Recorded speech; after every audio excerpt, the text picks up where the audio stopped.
সমষ্টিয়ে সাধাৰণ ৰাইজৰ মনৰ বতৰা আপোনালোকে নিশ্চয়কৈ গম পাইছে নিৰ্বাচন সমাগত আৰু নিৰ্বাচনক লৈ ইতিমধ্যে প্ৰতিটো সমষ্টিতে তৎপৰতা আৰম্ভ হৈছে আৰু সমান্তৰালভাৱে NKTVৰ তৰফৰ পৰা আমি প্ৰতিটো সমষ্টিত গৈ সাধাৰণ ৰাইজৰ মনৰ বতৰা জানিবলৈ চেষ্টা কৰিছোঁ তেওঁলোকে কি বিচাৰে এইবাৰ তেওঁলোকৰ সমস্যাসমূহ সমাধান হৈছেনে নাই সেই সকলোখিনি কথা আমি পাতিবলৈ চেষ্টা কৰোঁ আৰু এই মুহূৰ্তত মই আছোঁ ঢকুৱাখানা সমষ্টিৰ কিছু লোক সাধাৰণ লোক আমাৰ লগত আছে তেওঁলোকৰ সৈতে আমি কথা পাতিবলৈ চেষ্টা কৰিম তেওঁলোকে এইবাৰ কিনো বিচাৰিছে আমি জানিবলৈ চেষ্টা কৰিম মই প্ৰথমে আপোনাৰ ওচৰলৈ আহিছোঁ কথাটো হ'ল প্ৰথমতে NKTVলৈ ধন্যবাদ দিছোঁ আমাৰ ৰাইজৰ মাজলৈ আপোনালোকে অহাৰ কাৰণে কেনেকুৱা দেখিছে এইবাৰ ঢকুৱাখানাত কি হ'ব যেন লাগিছে ঢকুৱাখানাটো নিশ্চিতভাৱে বিজেপি চৰকাৰ হ'ব তাততো আমাৰ কোনো প্ৰশ্নবোধক চিন নাই আৰু আমাৰ বিধায়ক যিজন আমি ভগৱান তুল্য বুলি ভাবোঁ নৱকুমাৰ দলে ছাৰ তেখেতে যিমানখিনি আমাৰ ঢকুৱাখানাৰ উন্নয়নমূলক কাম কৰিছে আগতেতো 15 বছৰ দিনে কোনো বেলেগ চৰকাৰৰ পৰা আমি সেইটো নেদেখিলোঁ যেতিয়াৰ পৰা শৈশৱ কালৰ পৰা আমি ডাঙৰ হৈছোঁ বা দেখি আহিছোঁ ঢকুৱাখানাৰ যিটো পৰিস্থিতি আৰু এতিয়া যিটো ঢকুৱাখানাৰ প্ৰতিচ্ছবি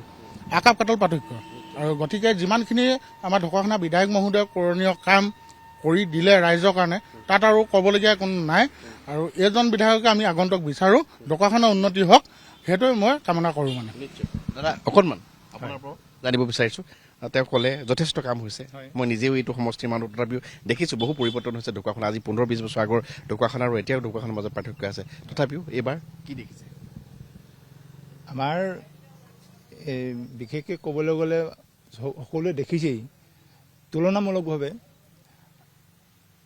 কংগ্ৰেছৰ দিনলৈ আমি মনত পেলাই চাওঁ আৰু এতিয়া মনত পেলাই চাইছোঁ আমি এই অঞ্চলৰ পৰা এই জেগাটোৰ পৰাই আমাৰ ঢকুৱাখানা সদৰলৈ যাবলৈ হ'লে 10 বাৰ চিন্তা কৰিব লাগে ৰাস্তাৰ ওপৰত বিশেষকৈ সেইটো আহিছোঁ বিভিন্ন ধৰণৰ উন্নতি হৈছে আমাৰ এতিয়া ভিতৰৰ এইবিলাক আপোনালোকৰ চকু সাক্ষাততে আছে ৰাস্তা এইটো এতিয়া ধুনীয়া গোটেই ৰাস্তাই আমাৰ মানে বাকী নাই ক'তো ভিতৰুৱা ৰাস্তা ক'তো বাকী থকা নাই আৰু ৰাস্তা পদূলিৰ বিষয়ত সেইটো এতিয়া আমাৰ এই অঞ্চলৰ এতিয়া বিশেষকৈ সেই কংগ্ৰেছৰ দিনতে আছিলে যিটো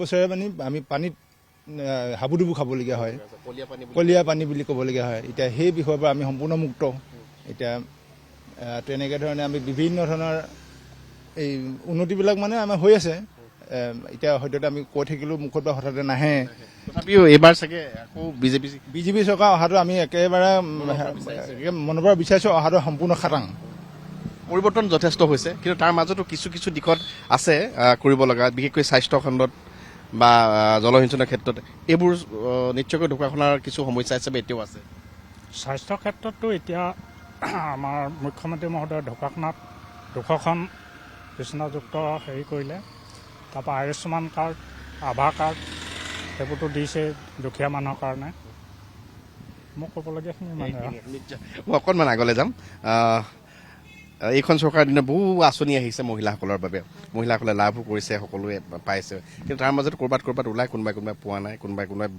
বিজেপি দলৰ নহয় কাৰণে নোপোৱাকৈ থাকে এনেকুৱা ধৰণৰো কথা ওলায় এতিয়া আপোনালোকৰ ফালৰ পৰা কওকচোন কেনেকুৱা ধৰণৰ দেখিছে এইবাৰ কি হ'ব ঢকুৱাখানাত সামগ্ৰিকভাৱে নাৰী সবলীকৰণৰ ক্ষেত্ৰত মহিলাসকলে অৰুণোদয় আঁচনি পাই যথেষ্টখিনি লাভৱান হৈছে আৰু উদ্যমিতাৰ জৰিয়তে মহিলাসকল স্বাৱলম্বীও হৈছে সেই ক্ষেত্ৰত আৰু মহিলাসকলে ধৰক ৰেচন কাৰ্ডৰ জৰিয়তে বিনামূলীয়া চাউল ৰেহাই মূল্যত নিমখ দালি চেনি সকলোবিলাক পায়ো বিশেষকৈ ঘৰুৱাভাৱেও যথেষ্টখিনি উপলব্ধ হৈছে অৰুণোদয় যিসকল মহিলাই পাইছে সেইসকলৰ ক্ষেত্ৰতো বহুতখিনি এতিয়া লাভৱান হৈছে সেইকাৰণে আমি বিজেপি চৰকাৰক বহুত ধন্যবাদ দিছোঁ লগতে আমাৰ বিধায়ক মহোদয়কো এইফালৰ পৰা ধন্যবাদ জনাইছোঁ ঢকুৱাখানাত যিখিনি আচলতে ঢকুৱাখানাবাসীয়ে বিচাৰি আছিলে সেইখিনি পূৰ্ণ কৰাত চাগে বিধায়কগৰাকী সফল হৈছে নিশ্চয় আমাৰ দাদা অৰ্থাৎ আমাৰ শ্ৰদ্ধাৰ নৱকুমাৰ দলে ডাঙৰীয়া আমাৰ টীম ঢকুৱাখানাৰ নেতা অতি মৰমৰ তেওঁ ৰাজনীতি নেতাৰ লগতে জননেতা হয়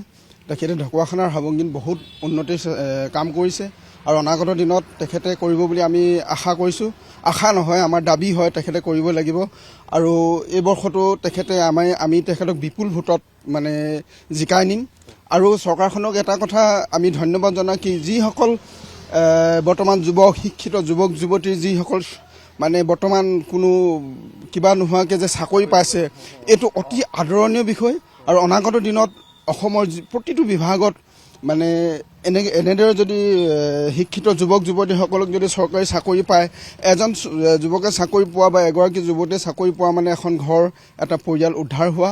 গতিকে আমি এই কামবিলাক যে সফলভাৱে চৰকাৰে কৰিছে অতি আনন্দ পাইছোঁ। আৰু অনাগত দিনত এখন চৰকাৰ যে অসমত আকৌ হ'ব সি নিশ্চিত। নিশ্চয় দাদা, মই আপোনাৰ ওচৰলৈ আহিছোঁ। আপুনি যথেষ্ট অভিজ্ঞতাৰে পুষ্ট ঢকুৱাখানা সমষ্টিটোত। কেনেকুৱা ধৰণৰ দেখিছে, আপোনাৰ দৃষ্টিত কি হৈছে ঢকুৱাখানা আৰু এইবাৰ কি হ'ব?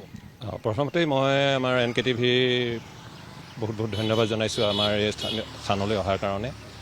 এতিয়া কথা হ'ল 11 চনৰ আগৰ ঢকুৱাখানা আৰু বৰ্তমান 11 চনৰ পাছৰ ঢকুৱাখানা যিখিনি ৰিজাৰ্ভলৈ গ'লে আমি আকাশ পাতাল পাৰ্থক্য দেখোঁ। উন্নয়নৰ ক্ষেত্ৰত ক'বলৈ গ'লে আজি চাওক, ঢকুৱাখানাৰ পৰা আমি ডিব্ৰুগড়লৈ যাবলৈ হ'লে আমাৰ এটা সময়ত নাজৰ অৱস্থা হয়। গোটেই দিনটো ৰাতিপুৱাৰ পৰাই মানে যাত্ৰা আৰম্ভ কৰি আমি সন্ধিয়া সময়ত ডিব্ৰুগড় পাওঁ। এতিয়া ডিব্ৰুগড়লৈ যাবলৈ আমাৰ এইটো যিটো মাতমৰা যিটো নদী বান্ধ দিলে, বানপানীৰ ক্ষেত্ৰত যিটো প্ৰটেকশ্যন দিলে, এতিয়া সেইটো এটা মথাউৰি ঠাইত এটা ৰাস্তা হৈ গ'ল। আৰু সেই ৰাস্তাটোৱেদি আমি ডিব্ৰুগড়লৈ যাবলৈ মাত্ৰ 1 ঘণ্টা 10 মিনিট 15 মিনিট সময় লাগে, মেডিকেললৈ যাবলৈ হ'লেও, বিভিন্ন কামত যাবলৈ হ'লেও। আৰু বাকী উন্নয়নৰ ক্ষেত্ৰত ক'বলৈ গ'লে এটা সময়ত আমাৰ যিটো ঢকুৱাখানা চাৰিআলিৰ পৰাই কৈছোঁ, মাজুলী সংযোগী যিটো ৰাস্তা, যিখন মানে খেৰকটা দলঙৰ কথাই কওক, আপোনাৰ কঁহা দলঙৰ কথাই কওক, বাসুদেৱ স্থানলৈ যাবলৈ যিখন কঁহা দলং, কঁহাঘাট বুলি কওঁ আমাৰ, সেই দলংবিলাক এটা সময় জৰাজীৰ্ণ অৱস্থাৰ আছিল। ৰছীৰে টনা নাৱেৰে পাৰ হ'ব লগা হৈছিল। আমি বাসুদেৱ স্থানলৈ যাবলৈ আমাক 2 ঘণ্টা 3 ঘণ্টা সময় লাগিছিল। এতিয়া আমাৰ বাসুদেৱ স্থানলৈ যাবলৈ মাত্ৰ 10-15 মিনিট সময়ৰ প্ৰয়োজন, যিহেতু সেইফালেও RCC দলং হ'ল, এইফালেও RCC দলং হ'ল। আপোনাৰ খেৰকটাৰ ওপৰত যিটো আমাৰ কি কয় এইটো জেংৰাইৰ লগত যিটো সংযোগী হ'ল মাজুলীৰ লগত, এতিয়া আমাৰ আধা ঘণ্টাত অহা যোৱা হয়। আৰু বাকী স্থানীয়ভাৱে আমাৰ বিভিন্ন ধৰণৰ আমাৰ এই যি স্থানত এতিয়া আমি আপোনালোকৰ লগত কথা পাতি আছোঁ বা আপোনালোকে আমাৰ লগত কথা সুধি আছে, কাঠবাৰী চাৰিআলিৰ পৰা আমাৰ ঘিলাগুৰিলৈ যাবলৈ কোনো দলঙৰ ব্যৱস্থা নাছিল। এতিয়া সেইফালে RCC দলং হ'ল।